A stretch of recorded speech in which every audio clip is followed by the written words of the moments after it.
Hello dear friends, and a very happy new year to you.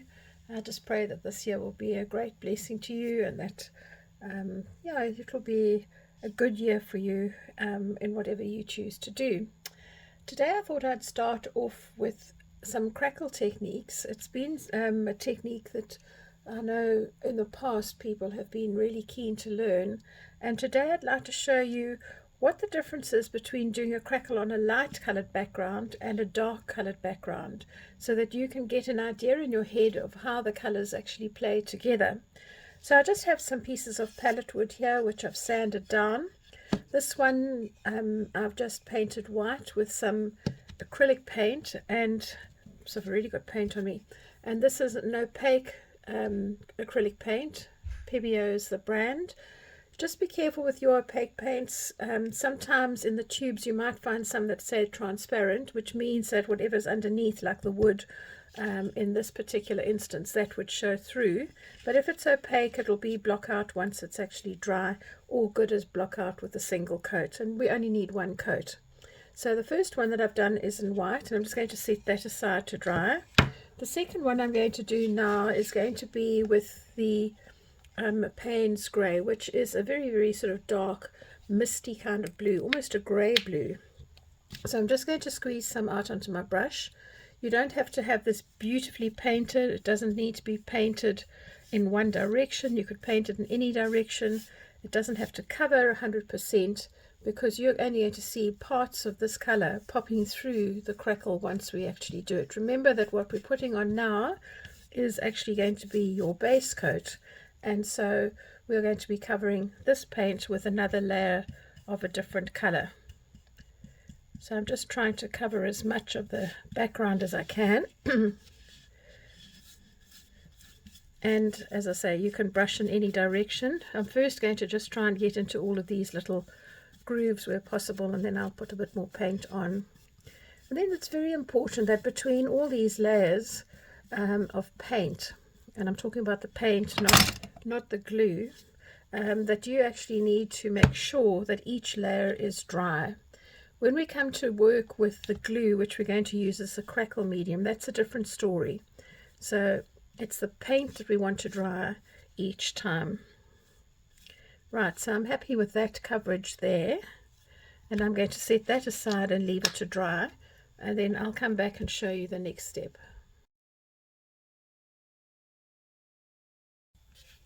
And then I'm going to just brush backwards the other way, and then backwards and forwards again, just trying to spread the glue out all over the surface. I'm going to set that one aside to dry, and I'm going to do the same thing on the whiteboard now. I'm going to squeeze some glue on, brush it all the way to the edges, and then smooth it out. Now when your background is a very light color like the white, it can be a little bit tricky to see where you've actually put your glue, and so a good rule of thumb is just to tilt your board left to right, because you'll be able to see where it is shiny. If you've got any bits that are matte, you'll know that you've got no glue there. Right, so I'm going to leave this to dry now until the glue becomes slightly tacky. So I want some of the sheen to go away, but I don't want it 100% dry, because the magic happens when a wet paint reacts with this slightly damp glue. So I'm going to come back to you in just maybe a minute or two, just to show you what to do as the next step. So we're about to start the next step, but before I start, I'd just like to say, if you haven't subscribed to my channel, please do so, because then you won't miss out on any upcoming videos. And if you enjoy the content of this video, please give me a thumbs up. I do try and post a new video each week. Now we're going to have a look at this one, and you'll see that if I hold this to the light, there's still a bit of reflection on it, but it's not wet as such. So there are a few damp spots, but not a lot. This one there are slightly more, but you will know that because it's on a dark color, the white of the glue is actually showing up a little bit more than it would do otherwise. So I'm going to start with this white piece of board first. Just set the Prussian blue one out this way, and I'm going to start by painting the Payne's grey over that, Now you don't want to overbrush this because you're going to start mixing the glue and the paint together and you're going to lose your effect. So I'm putting the paint onto my brush and I'm just going to tilt this at an angle, and I'm just going to brush down lengthwise and then brush up from the bottom, trying to get all the way to the corners as I'm doing that. And then I've got a bit of paint at the top here which is quite thick. I'm going to brush sideways and down again, and I'm going to reload with some more paint. And this should be a very gentle process. So if you can imagine gently stroking a young child's hair or stroking a little kitten, you want to just be letting your brush skim the surface of the paint, not pushing hard down into the paint. You want to just be moving over the top. So I'm just going to brush over, bring the paint to the edges, a little bit more this way, and you will already see that some of the paint is starting to split here where it is done. So the actual brush stroke itself is not of real importance. You will start getting random things. So let's set that one aside. We'll come back to having a look at that in a minute, and we'll start by working some of the white paint over this glue that we've got here. So let me close the lid there. I've left the glue here for probably about 2 to 3 minutes to just dry, and because I've got a larger piece of wood, I'm just going to put a bit more paint on. Now remember, what we've done here is that we started with a light color for that first board, then we put our Elmer's glue on, and then we painted a dark color over the top. This board we did the reverse. We started with a dark color and we've put the glue on, and now we're putting the light color on the top. So we're going to see two very different effects but using the same pieces. It's just like perhaps making a sandwich, you know, I mean, whether you use rye bread and then put your filling in, or whether you use whole wheat or white bread, it just depends. So we're just going to quickly spread this over,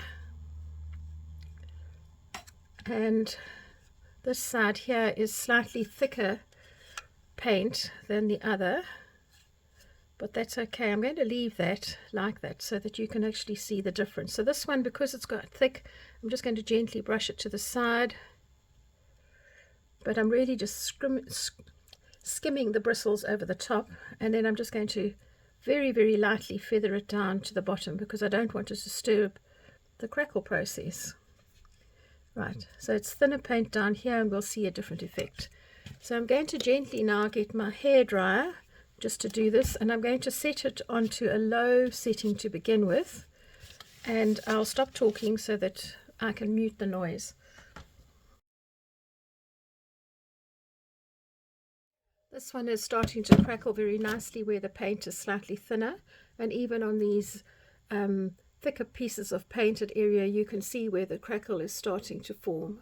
So we're going to watch this just develop. This is a very nice sort of old weathered look, isn't it? And this one, the paint was slightly thicker, so it's going to take a little bit longer to work.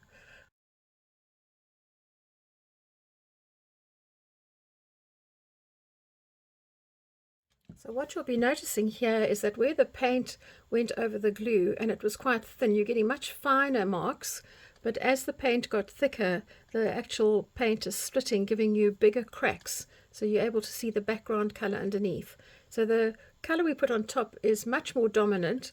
The color at the back is just the accent which is showing through.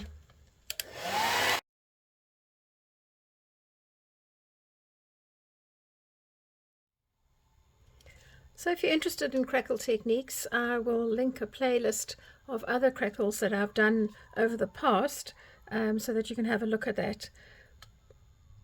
In the interest of being honest and transparent, I'd just like to say that that first piece of wood that I did with you didn't crackle at all, and I've been pondering why.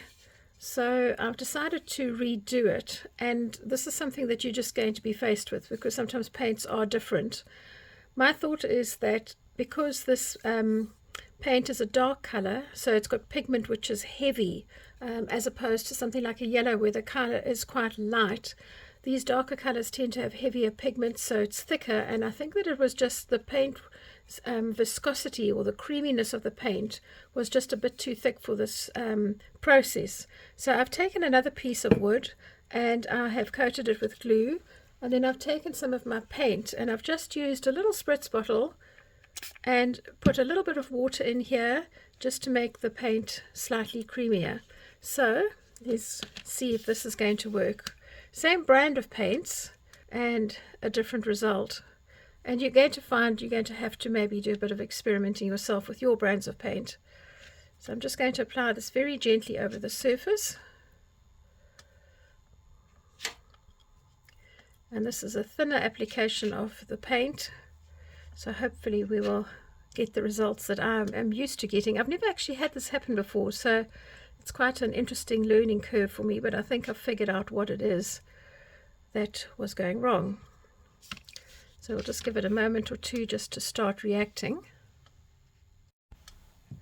I am so excited. It was the viscosity of the paint that was the problem. So you can already see that even though this paint is still very, very wet, that especially in this corner here, you can see that the crackles are starting to form.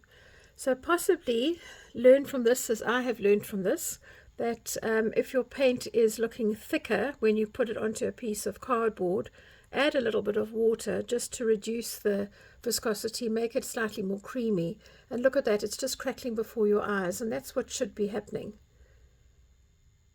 But without this having happened to me, I wouldn't be able to share this knowledge with you. So I thank you for being patient while I tried to work this out. I'm going to dry this off completely, and then I'll show you the two pieces of wood side by side.